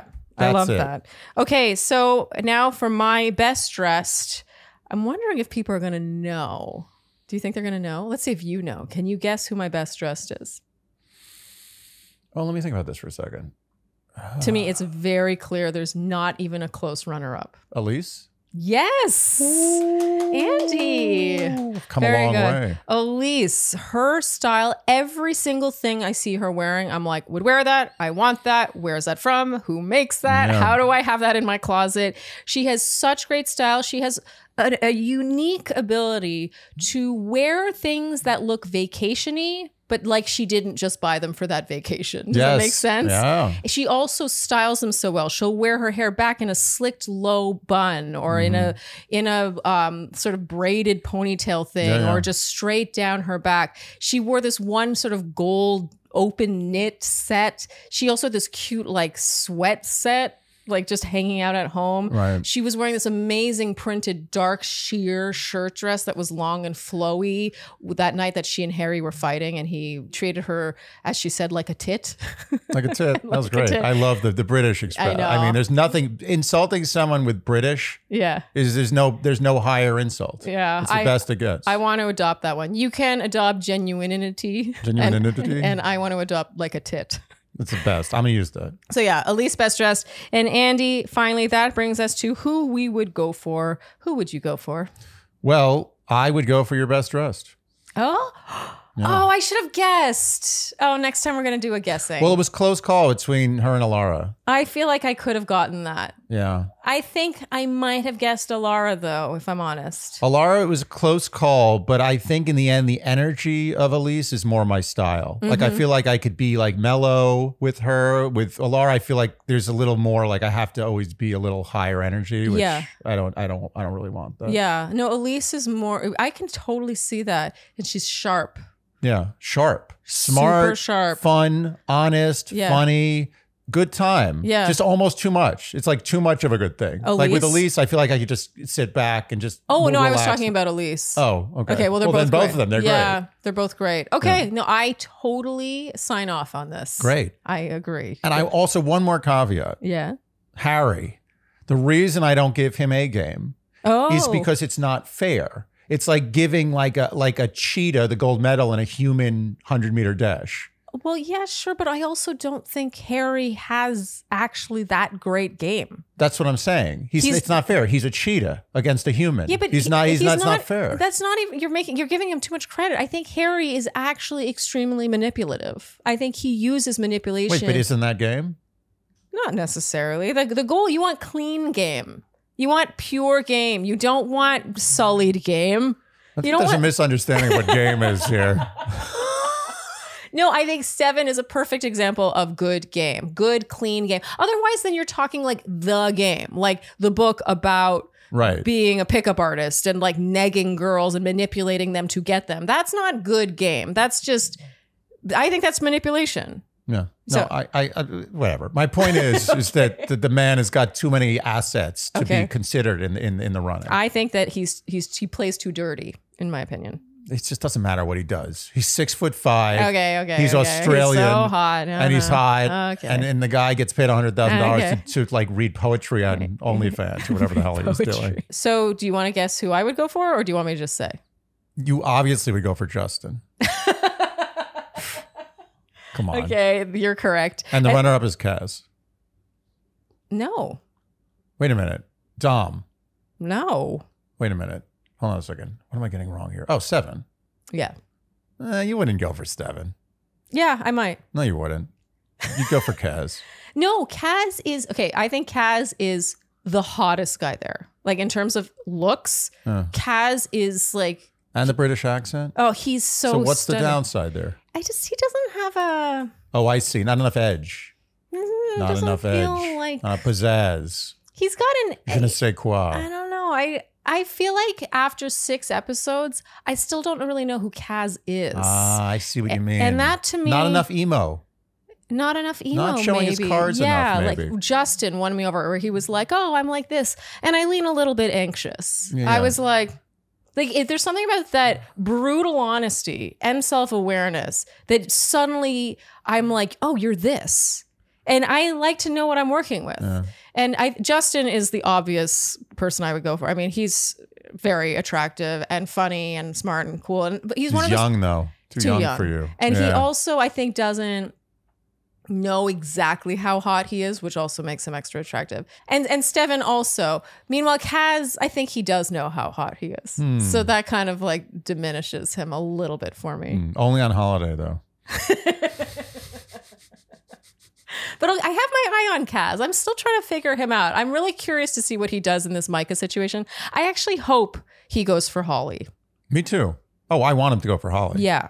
Because I think that I would like to see a different side of him that comes out with someone else. Exactly. I want to see the Kaz that I think you would go for as a backup. Yeah, exactly. And I also think I think Steven knows him really well. Like I think their friendship is really cute. And I trust Steven when he says that we're seeing a more diluted version of Kaz because of her. But by the way, there's nothing more hilarious than imagining you dating Steven. Thank you for giving me that. Really? Yeah, it's hilarious. Oh, because it's so ridiculous. Because of the tattoos. The whole thing. Yeah, I'm not into you're not dating Steven. I'm not into tattoos. It's not my thing. Kaz is your second guy. It's okay. I understand. In theory, Steven is your runner-up, but it's really Kaz. It's okay. It's okay. Let me think about this. I want you to think about that for a second. I want you to go through a whole day. You're waking up in the morning. He rolls over. He's like, "Oh, Sharleen." No, I'm sorry. I really. So nice to wake up with you. You're thinking tattoos. He's like wrapping you up in tattoos. He's just like, he wakes up, he has a cigarette. I don't think he's a smoker. I think he's a smoker. Didn't he say he needed a cigarette at one point? At one point, yeah. I think that you are putting too much emphasis on looks. Kaz to me is still kind of smoke and mirrors for me. Well, I feel like I know who Steven is. And I would almost rather want know you to date Steven now, just to prove myself right. Okay. All right. Well, Andy, that is a wrap for this extremely long recap. All right. Woo. Whew. Wow. It was a good time, though. Yeah. It's a good show. I'm into it. Yeah, I'm into this show. I had very, very, very low expectations in the first 20 minutes. I was like, this is going to be absolute torture. I was actually having almost a panic attack about watching 6 hours. And you know what? When it ended, I wanted more. You wanted more. You wanted to know what happened. And that's good arc too. You think they don't know that? What do you think? They're going to start off with a bang? No. No, they're going to start off slow. They're going to be like, you don't like this show, but now we have you. Suddenly out of nowhere. Wow. I don't like it, and now I have to see more. Yes. That's good production. Yes, totally. You know who did not lead us astray? Netflix. I was going to say our Shandies. Oh. Sometimes Netflix does lead you astray, but our Shandies never do. You were right to request this show. Thank you. Yeah, we good call. are enjoying ourselves. Yeah. Okay, well, right. If you enjoyed what you heard today, you know what we will ask of you, and that is to like, subscribe, hit the notification bell, follow us on Instagram and TikTok. Leave us Apple and Spotify. Podcast ratings and reviews. Tell your friends and generally do all the things you would do to support a podcast you enjoy. We will see you soon for our recap of episodes 7 through, I suppose, 9. Yeah. And yeah, see you soon. Thanks for tuning in. Bye.